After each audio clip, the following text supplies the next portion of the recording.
अधिक दलितों पर, महादलितों पर, अति पिछड़ों पर या अन्य पिछड़ी जातियों पर कौन सी पार्टी के गुंडों ने अत्याचार किया है? और ये मैं नहीं कह रहा हूँ, ये देश का संविधान कहेगा, ये कोर्ट कहेगा।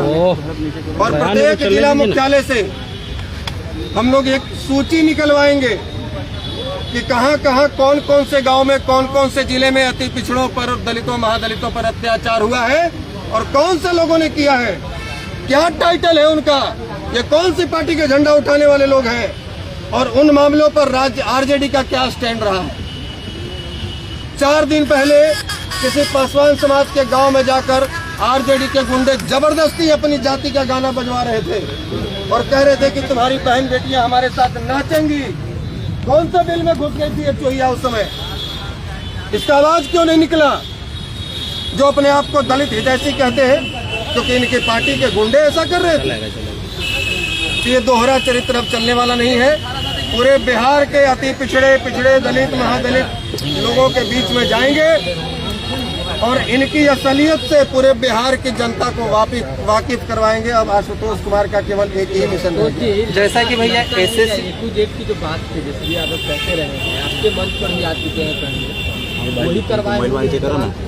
ये A to Z की बात इनकी करनी और कथनी में बड़ी फर्क है। ये बड़ी हैरानी होती है देखकर ऐसे लोगों के बयान को कि हमारे ही मंच पर आकर यहीं से 10 कदम दूर बापू सभागार में उन्होंने कहा था कि हम A to Z की बात करते हैं। उन्होंने कहा था कि पिछली गलतियों में सुधार करने के लिए आए, आपसे माफी मांगने के लिए आए।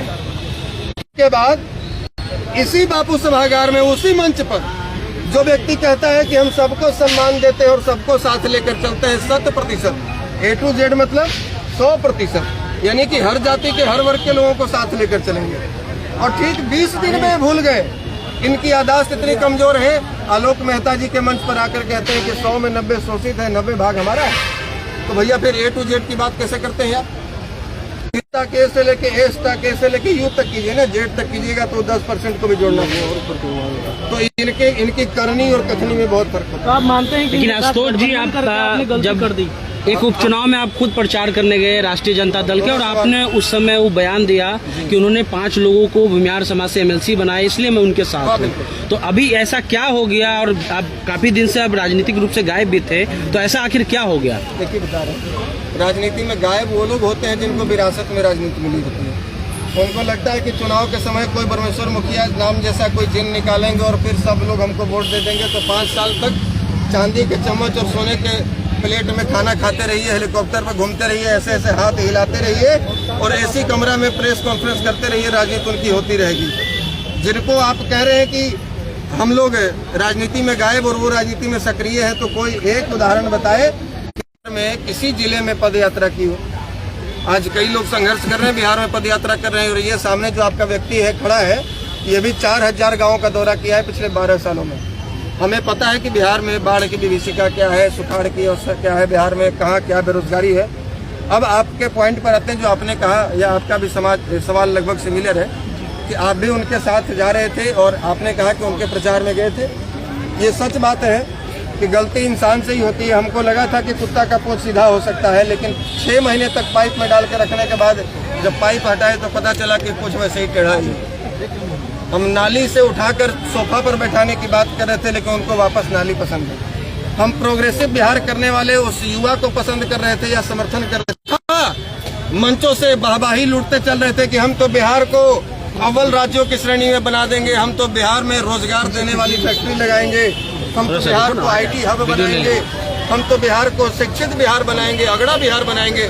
हम वैसे झूठा और फरेब वादा करने वाले लोग का समर्थन कर रहे थे, लेकिन उनका चाल और चरित्र बहुत दिन तक टिका नहीं और ये तुरंत उजागर हो गया कि आखिर उनकी मानसिकता उनके पिताजी वाली ही है। और इनके लोग कहते हैं कि ब्रह्मेश्वर मुखिया जी हत्यारा हैं। ये आपको कहने का अधिकार किसी ने नहीं दिया है। जब कोर्ट ने बाइज्जत बरी किया तो ये कहने का अधिकार किसी ने नहीं दिया है। हाँ, मैं दावे के साथ कह सकता हूँ कि पिछले 100 वर्षों में ये बिहार का दुर्भाग्य है कि लालू प्रसाद यादव जैसा भ्रष्टाचारी, लालू प्रसाद यादव जैसा हत्यारा, लालू जैसा सुप्रीम कोर्ट के द्वारा प्रमाणित चारा चोर इस बिहार में पैदा लिया। और पिछले 100 वर्षों में लालू यादव से बड़ा हत्यारा इस बिहार में कोई दूसरा पैदा नहीं लिया। इस अपमान के खिलाफ आप आगे कानूनी प्रक्रिया क्या कर रहे हैं? हम अपनी कानूनी प्रक्रिया कर रहे हैं। हमने भी जैसे अगले ने कानूनी प्रक्रिया किया, FIR दर्ज करवाया, SC/ST एक्ट के तहत मुझ पर मुकदमा दर्ज किया गया। हमने भी कानूनी सलाह ली और ये SC/ST एक्ट मुझ पर मेंटेनेबल नहीं है। अच्छा। ये मुझ पर लागू नहीं होता है। कैसे लगाया गया, हम इसके खिलाफ हाईकोर्ट में भी याचिका दायर करेंगे, क्योंकि हमने किसी को भी जाति होने की वजह से कुछ नहीं बोला, किसी को जाति सूचक कोई अपशब्द नहीं बोला।